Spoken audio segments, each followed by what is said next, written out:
Block में 48 गांव हैं, जिस हर गांव के अंदर मैंने ओपन जिम लगवाई है चेयरमैन साहब की मदद से। मेरा जो प्रमुख उद्देश्य है कि बच्चों को खेल की ओर आकर्षित करना। नमस्कार, मेरा गांव मेरी पहचान कार्यक्रम के तहत गांव-गांव का दौरा कर रहे हैं। इसी कड़ी में आज हम पहुंचे हैं भाकली गांव में। जैसे कि आप तस्वीरों में देख पा रहे हो, सूबेदार सुरेश जी हमारे साथ हैं। इन्होंने पहले देश सेवा की, अब समाज सेवा की ठानी है। हम आपको बता दें, ब्लॉक समिति से वाइस चेयरमैन प्रतिनिधि हैं। इनकी पत्नी मुकेश देवी यहाँ से वाइस चेयरमैन हैं। नमस्कार सर।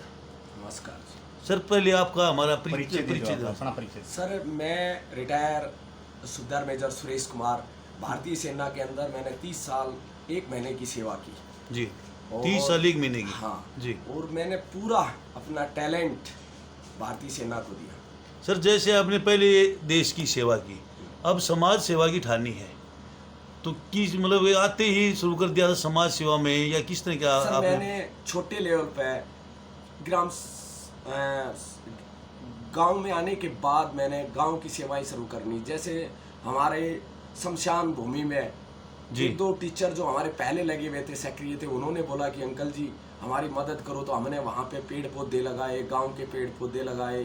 तो गांव की एक धारणा बन गई सामाजिक कार्यों में कि भाई साहब आर्मी से रिटायर आए हैं और बहुत अच्छे हैं, और उन्होंने मुझे चुन लिया। रिटायरमेंट कब आए थे सर आप? मैं 2018 में जून 2018 को रिटायरमेंट हुआ, और आफ्टर रिटायरमेंट मैंने समाज सेवा करने का ठान लिया। तो 2018 से कंटिन्यू समाज सेवा में जुटे हुए? हाँ जी, मैं समाज सेवा भी कर रहा हूँ, प्लस मेरा कोई एजुकेशन कोचिंग भी है जहाँ मैं अपनी लाइब्रेरी बनी। इससे पहले घर में कोई और पंचायत मेंबर या कोई चुनाव आपने लड़ा था? हाँ जी। मेरी दादी जी पहले, जो मेरी दादी ग्रांड मदर थी, वो गांव की सरपंच नहीं थी। पहले सरपंच महिलाओं को चुनते थी, ये बहुत पुरानी बात है जी। तो वो सरपंच नहीं थी। फिर उसके बाद मेरे चाचा जी आए राजनीतिक में, तो वो ब्लॉक समिति मेंबर रहे।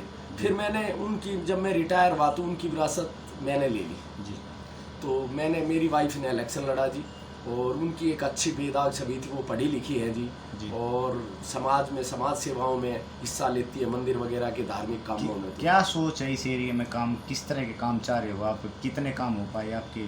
सर, अभी इसमें पहले ये आचार संहिता लगी, इलेक्शन हुआ, सरकार की गारंटी नहीं, कुछ सरपंचों के प्रोटेस्ट चलते रहे, पर अब मैं और चेयरमैन भाई साहब दोनों एक ही नेट पे रहते हैं।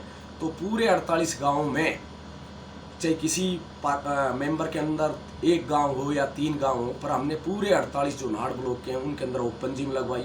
सभी में जितने ज़्यादा गांव हैं, किसी में समरसीबल लगवाई, किसी में खेल ग्राउंड बनवाए।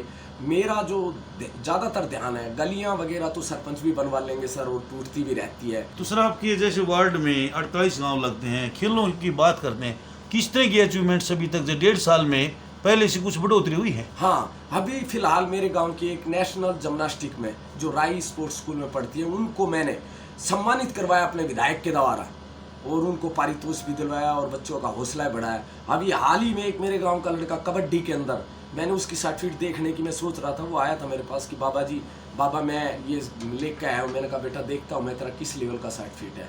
तो मुझे बड़ी खुशी होती है कि बच्चे बाहर जा रहे हैं। सर, जैसे शिक्षा की बात करते हैं, खेलों के साथ साथ शिक्षा भी जरूरी है, या ये कहें शिक्षा के साथ खेल भी जरूरी है। तो ये 1.5 साल के कार्य का सबसे पहले आपसे ये जानने की कोशिश करेंगे कि आपके 48 गाँव में शिक्षा व्यवस्था कैसी है, और इस 1.5 साल के कार्यकाल में शिक्षा को लेकर आपके क्या प्रयास रहे? सर, जो मेरी खुद की बेटी है वो भी टीचर है, और मैं उनसे, वो क्लस्टर की इंचार्ज है, ABRC है। तो मैं उनको ये कहता हूँ, बेटा मेरे दामाद भी टीचर है, तो मैं ये कहता हूँ कि आप क्लस्टर के इंचार्ज हो तो बच्चों को अच्छी शिक्षाएं दो। मैं खुद स्कूल में, मेरी SIT जो है उनसे मिलता रहता हूँ, जो कमेटी बनी है, सेंटर स्कूल भी है मेरे यहाँ, मैं वहाँ भी जाता हूँ क्योंकि भाकली के अंदर सेंटर स्कूल भी है। तो हम बार बार उन कमेटी के जो मेंबर हैं उनसे बातचीत करते रहते हैं सर, और जो उनकी कुछ रिक्वायरमेंट है उसको पूरी करने की कोशिश करते हैं। जो गांव जिम वगैरह आपने खुलवाए हैं, क्या उनकी सुरक्षा के लिए आप बार बार जाके गांव वगैरह में पूछते हो? किसकी जिम्मेवारी लगाई गई है वहाँ पे?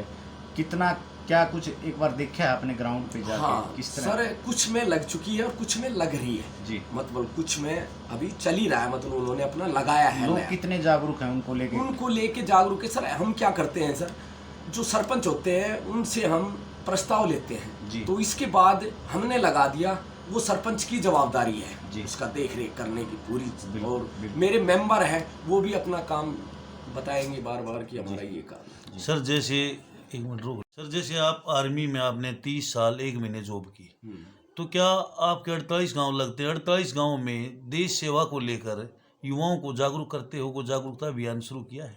सर युवाओं को सेना के प्रति थोड़ा सा अब ऐसा होता है कि सर कोई भी पॉलिसी आती है, जो अग्निवीर पॉलिसी आई, मेरा ये जो अहिरवाल का जो बाहु इलाका है, इसमें हर गांव हर घर में एक फौजी होता था और हम इसके लिए लगातार कार्य कर रहे हैं और बच्चों को जागरूक कर रहे हैं कि देश सेवा सबसे पहले है। नहीं, जैसे बेल्ट की नौकरी लिए अब प्रेरित करते हो, ये तो अग्निवीर है बता दिया आपने, जैसे बीएसएफ है, सीआरपीएफ है, हरियाणा पुलिस है, दिल्ली पुलिस और है, भी तो काफी उसमें तो काफी नौकरियां, उसके लिए भी आप मतलब मोटिवेट बच्चों को करते हाँ, हो? बच्चों को मोटिवेट कर रहा हूँ। मैंने आपको खुद बताया था, मेरी लाइब्रेरी में भी 2-3 बच्चे सीआईएसएफ में वहीं से गए हैं सर, और सीजीएल में गए हैं और सीएसएल में गए हैं। मैं हर चीज़ की बेल्ट ही नहीं, अब मैं सोच रहा हूँ जो जितना बड़ा फील्ड है उसके अंदर बच्चों को गाइडेंस करता हूँ। युवाओं को क्या संदेश है, अंत में पूछेंगे हम आपसे, युवाओं को? मेरा युवाओं को एक ही संदेश है, सबसे पहले ईमानदारी और नेक नीति से मतलब काम करो जी।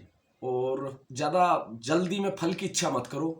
फल तो लोग आपके व्यवहार को देख के या आपके जो किए गए कार्य हैं उनको देख के आपको लोग चुन लेंगे। जी, बहुत बहुत धन्यवाद, आप हमारे चैनल पर आए और जागरूकता के लिए हमने आपकी ये वीडियो बनाई है ताकि कोई और भी प्रेरित होकर और भी योगदान करे और गाँव को, समाज को एकजुटता में संभाले। धन्यवाद जी। वेलकम सर, मैं इस चैनल आपके चैनल को धन्यवाद देता हूँ।